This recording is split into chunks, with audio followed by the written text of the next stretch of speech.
Hi everyone, it's Sandra here from the Creative Wondering Duo. And sorry I haven't been on for a while. It's kind of a busy season. December is always busy, busy, busy. Anyway, the first Wednesday of the month, our guild had their Christmas supper at a restaurant in Lloydminster.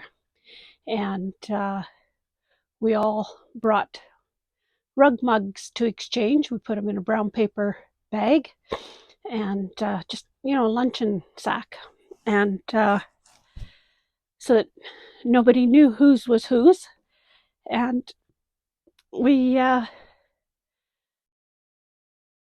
drew cards to everybody took a card to begin with when they put their rug mug in the bag, and then I had another matching set. I'm running the program part of it right now, and I guess so then I had another deck of cards that matched the cards that they had drawn, and so I could just hold up the card, and because we were in a restaurant, I took the bag around, and they could dig around and find the brown paper bag they wanted. And once everybody had one, we all opened ours up and went around the table showing them off, and finding out who had made it. It was a lot of fun. Another thing that we did is everybody brought a meter of fabric, 45-inch wide. It's good quality quilting fabric, and it was supposed to be ugly fabric from that you had bought and was sitting around in your stash and didn't know why you had bought it, or fabric you just didn't like anymore or just weren't using, something like that. So what we did is one of the ladies that didn't participate had a dice, and she rolled the dice, and whatever the number was on the dice, we passed that fabric around that many times. Then we folded it in half on the selvage edge, snipped it and ripped it, and then again she rolled the dice and we passed it to the right, that many numbers, and did it again until we ended up with just a small should have been about a 2-inch strip, but some of them were pretty small. So anyway, we should have about, I think, 5 different pieces of fabric, and the project is, or the challenge is called making a silk purse from a sow's ear. So now we have to make something from those fabrics, and I'll show you the fabrics I got.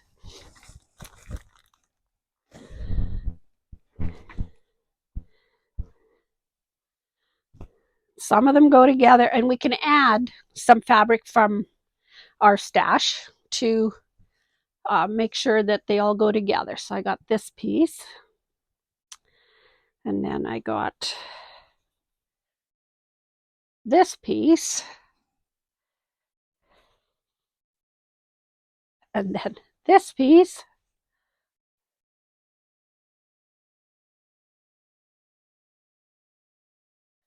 and then a piece like this.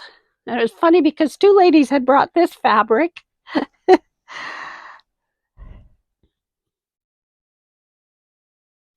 And then this piece. So now I got to make something out of this. You don't have to use all the fabric. It's just use these fabrics in a piece. All of these fabrics together in a piece. And then we'll do a show and tell in May. So that should be fun, to give everybody time to figure out what they're going to do with them. It'll be fun. And you can see the quilt in the background. That's the one that I was working on before when I showed you how to do those diagonal seams. So now it's ready to be quilted, and I think it's going to go to our new granddaughter. It'll be her first Christmas, and yeah, time she gets a little bigger quilt. And another thing that I was making is I was doing up green paperless paper towels.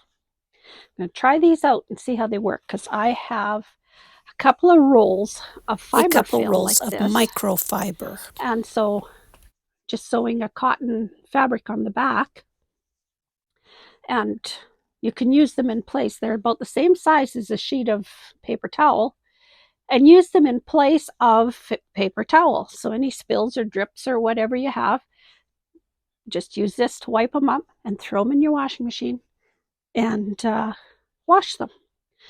So I've got a couple people trying them out to see how they work and get some feedback.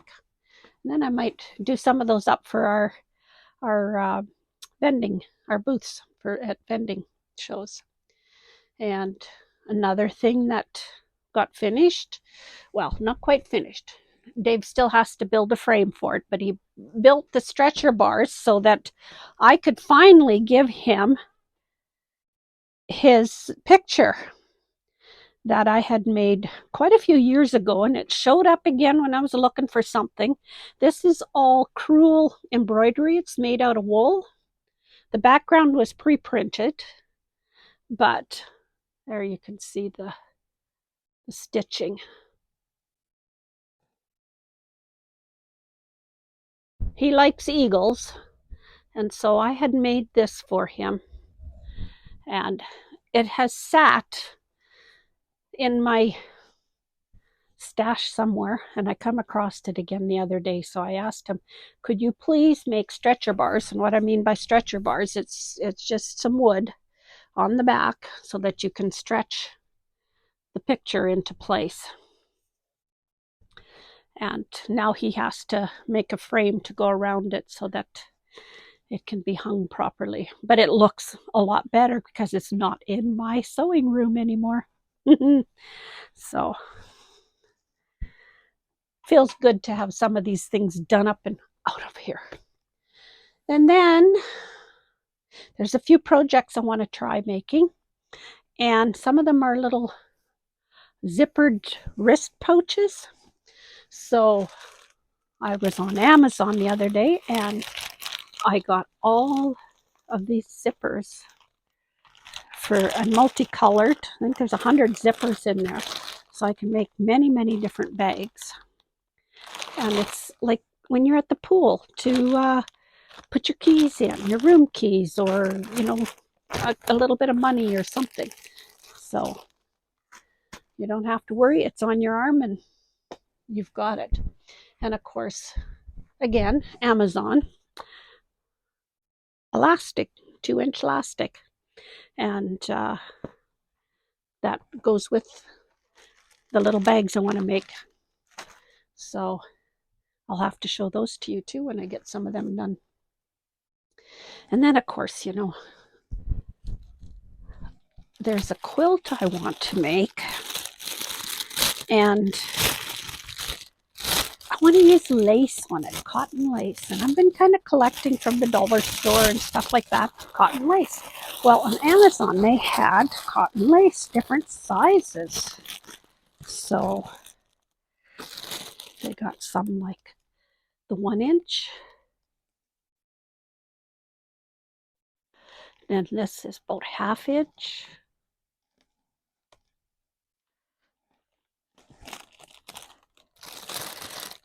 This is a little less than 1/2 inch. Well, maybe it's a 1/2 inch. But there's about 2 yards of each. And it's 40 yards altogether. Isn't that pretty? But it's cotton. Here's a couple more. Each one is a little different.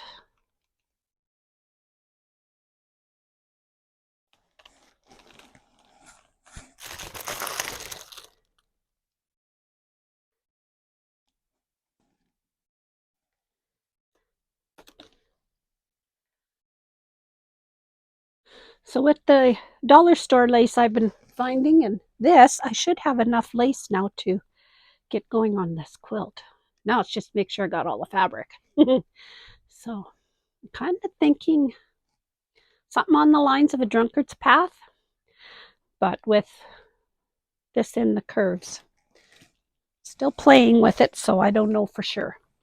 And then another thing that I'd like to make is some little wallet, little pouches type thing, and I needed some snaps, so I bought off of Amazon this box of multicolored snaps. There should be enough in there, and it comes with the tool that you need to do it. And it wasn't all that expensive, so I figured, I'm going to try these and see if I can't. With all the colors of those and the zippers, I should have enough now to get those bags started and done. So yeah, that's what I've been kind of doing. Oh, and then I've been, the last while, since December 5th, 4th, 5th, somewhere in there, I've been making different things in the kitchen. Just in case we get company. We don't often get company at Christmas time. But every once in a while, we get some company. The kids live so far away that none of them come home for Christmas. And that's my dream. Maybe someday they'll all show up, and that would be wonderful. The house full of kids and all our children at home. That would be just absolutely wonderful. But they all live, they're so scattered. I don't know. It seemed to be, I mean, even my siblings, we are all so scattered that we just very seldom get together for Christmas. So, and then now we all have our own families and grandchildren and that, so it doesn't happen that we get together for Christmas very often. But it's not like when I was a kid. Oh my goodness, we all showed up at Grandpa and Grandma's. At least those lived around the country that were close. We all showed up, and I mean, most families had 6 children, so there was a lot of us running around having fun. I look forward to those, and I enjoy those Christmases so much. But as long as everybody is healthy and safe, I'm happy. And they get home for Christmas, I celebrate with them, and I enjoy every moment of it. But most of the time, they don't. So we spend a lot of Christmases where it's just Dave and I. And sometimes we plan trips for then because we just take off and do our own thing. And yeah, makes for fun. And kind of nice to get out of here when it's so cold. Although this year we don't have any snow. And I guess we're not supposed to even get snow for Christmas. If I'm going to be up here in the cooler weather, I'd kind of like snow for Christmas. So maybe God, you'll send us some Christmas Eve, just enough to cover the ground and make it white. We'll see. You never know. And unless you ask, you're never going to get it. So, yeah, that's what. So I tried to make some gluten-free light Christmas cake because Dave and I both like Christmas cake. And of course, the first loaf of it doesn't go into the cooler. It gets eaten. We have to taste it right away. And it didn't last long around here. And then I've made some, oh my, gluten-free chocolate chip cookies. And because that's Dave's favorite. And then I made some well, most everything is gluten-free. I made some peanut butter cookies this morning, and I made oatmeal raisin cookies, some no-bake cookies. I had to make peanut brittle. I love peanut brittle. So yesterday, I had some peanut brittle. I have to hide it on myself now, otherwise there won't be any around for Christmas.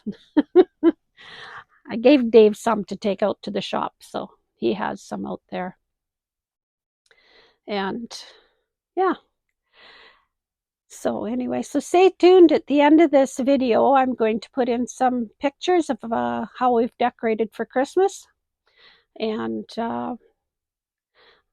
yes, I ordered some colored lights to put out in the hedge because we haven't had any lights out there for a while. David said, oh, just leave them out there. And somehow the clipper cut them up. And so we haven't had any lights out there for several years. And I miss having those lights, Christmas lights out there. So now I got some that are on a timer. And I will be going out in the spring and taking him off the hedge before he gets out there with the clippers. And yeah, it is what it is. Too funny. Anyway, remember to subscribe and share with your friends if you enjoy this. And we just do life.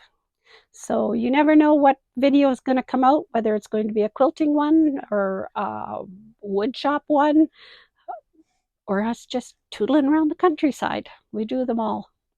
So take care, everyone. Bye for now, and remember, stay real.